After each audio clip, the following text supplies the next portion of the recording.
Hari Raya Idul Fitri tinggal menghitung hari. Banyak warga di tanah air ini yang berbondong-bondong pulang ke kampung halaman masing-masing untuk bertemu dengan keluarga. Tradisi mudik memang tak pernah lepas dari rutinitas hampir seluruh masyarakat Indonesia saat Lebaran. Di antara sekian banyak moda transportasi yang digunakan, motor menjadi kendaraan yang paling banyak dipilih para pemudik untuk pulang kampung. Dirjen Perhubungan Darat Kementerian Perhubungan memprediksi penggunaan sepeda motor pada mudik Lebaran 2015 ini akan meningkat hingga 8% dari tahun lalu menjadi 2.022.343 sepeda motor. Hal ini disebabkan masyarakat masih menganggap kendaraan roda 2 lebih praktis dan ekonomis. Alhasil, jalanan menjelang Lebaran pun dipadati pengendara motor dengan boncengannya yang berisi barang-barang dan anggota keluarga, termasuk anak-anak. Di satu sisi, suasana ramai motor di jalanan seperti ini terasa seru. Namun di sisi lain, fenomena mudik dengan sepeda motor ini memicu kecelakaan naik sampai 200%.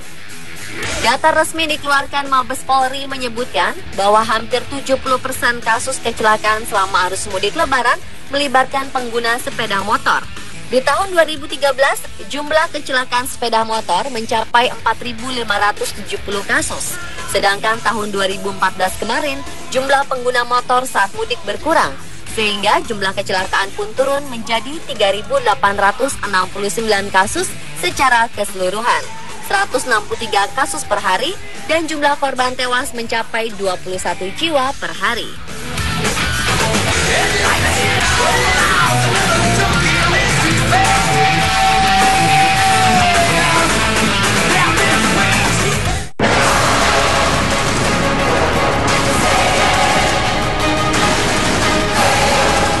Dari sekian banyak penyebab kecelakaan motor saat mudik, faktor kelalaian manusialah yang seringkali menjadi penyebab utama kecelakaan motor saat mudik Lebaran. Di antaranya disebabkan oleh faktor keamanan dan keselamatan yang diabaikan para pengguna motor. Contohnya seperti yang terlihat di kawasan jembatan Suramadu ini. Beberapa hari jelang Lebaran, pemudik roda 2 yang melintasi jembatan tol Suramadu semakin ramai. Sayangnya, kebanyakan para pemudik yang berasal dari Madura ini mengabaikan keselamatan pribadi dan keluarga. Anak-anak yang membonceng tidak dilengkapi dengan helm. Motor juga dibebani muatan melebihi kapasitas. Barang bawaan yang berisi pakaian dan buah tangan semua diangkut dalam satu motor. Walau jelas berbahaya dan membahayakan keselamatan, pemudik motor tetap nekat.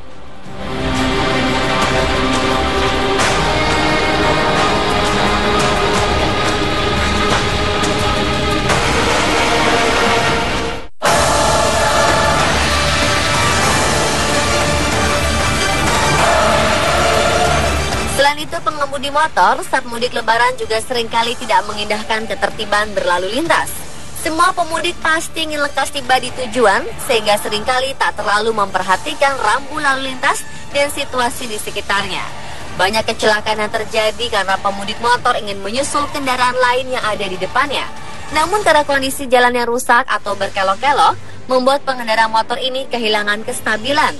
Sementara dari arah yang berlawanan juga muncul kendaraan lain yang memacu kecepatan tinggi.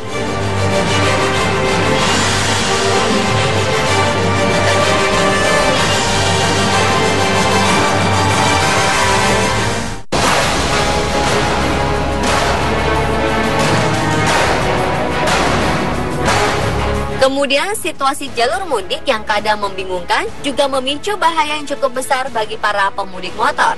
Seperti yang terjadi di kawasan pertigaan Ketapel di daerah Tegal Karang, Kabupaten Cirebon ini. Lokasi ini merupakan titik konsentrasi petugas mengatur arus lalu lintas pemudik dari arah Jakarta yang akan memasuki tol Palimanan, Kanci, Pejagan maupun Palimanan, Cikopo. Titik ini menjadi rawan karena banyak kendaraan bermotor yang kerap salah jalur memasuki jalur tol.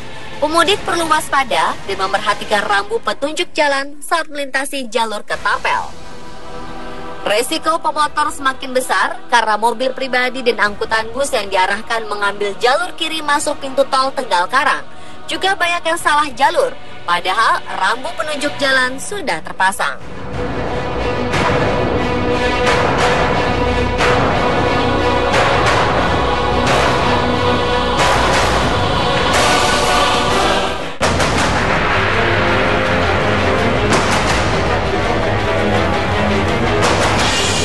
Selanjutnya, faktor kelelahan dan mengantuk. Motor sebenarnya bukan kendaraan yang dirancang untuk perjalanan jarak jauh. Namun karena dinilai praktis dan ekonomis, kendaraan roda 2 ini pun banyak dipilih oleh para pemudik.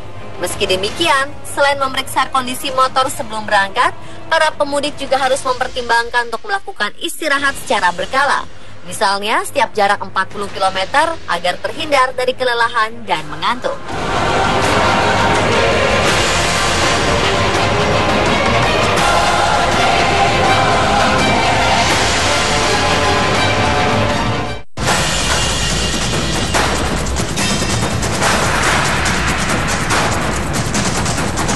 Salah satu bahaya lainnya yang mengancam para pemudik motor adalah faktor cuaca seperti angin kencang dan hujan.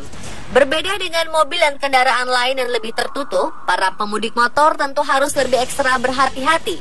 Terkadang masih ada saja pemudik motor yang tidak melindungi tubuhnya dengan pakaian dan pelindung wajah yang layak. Padahal perjalanan mudik ke kampung halaman berlangsung selama berjam-jam. Meski saat berangkat cuaca dalam keadaan cerah dan panas, namun cuaca bisa berubah kapan saja dan tidak bisa diprediksi. Angin kencang misalnya, yang paling sering ditemui oleh para pengendara motor. Dada merupakan bagian tubuh yang paling rentan terkena angin kencang. Bila tidak dilindungi dengan baik, maka dapat berpotensi terkena penyakit masuk angin, bahkan paru-paru basah. Untuk itu, gunakanlah pelindung tubuh yang baik saat berkendara sepeda motor. Angin kencang juga sangat berpengaruh pada kestabilan dan keseimbangan pengendara dan sepeda motornya, terutama bagi pengendara yang menggunakan sepeda motor berukuran kecil seperti sepeda motor bebek atau moped dan skutik atau skuter metik. Sepeda motor yang memiliki ukuran relatif lebih kecil ini dapat keluar dari jalur jalannya atau oleng dan terjatuh saat angin kencang menerpa. Bahaya lain adalah potensi bahaya dari benda-benda yang ada di sekitar jalan yang tertiup angin kencang, seperti papan reklame, umbul-umbul, dan pohon-pohon yang mungkin tumbang dan mengarah ke jalan sehingga memblokir atau menimpa siapa saja yang berada di jalan. Salah satu kasus menghebohkan pernah terjadi saat mudik lebaran beberapa tahun lalu. Seorang ibu menggendong bayi di bonceng sepeda motor.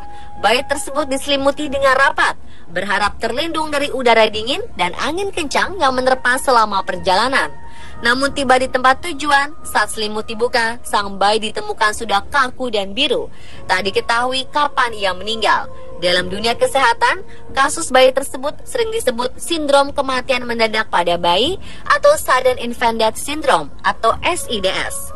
Bila orang dewasa saja bisa terkena penyakit masuk angin hingga paru-paru basah, apalagi anak kecil atau balita yang sistem pernapasannya belum matang atau bekerja dengan sempurna. Jadi, jika Anda mudik membawa anak kecil, tidak ada salahnya untuk sering mengecek kondisi mereka, apakah kedinginan atau tidak.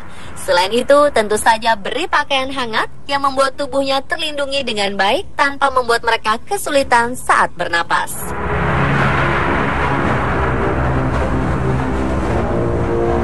Pemirsa, itulah beberapa informasi mengenai mudik dengan motor saat lebaran versi on the spot.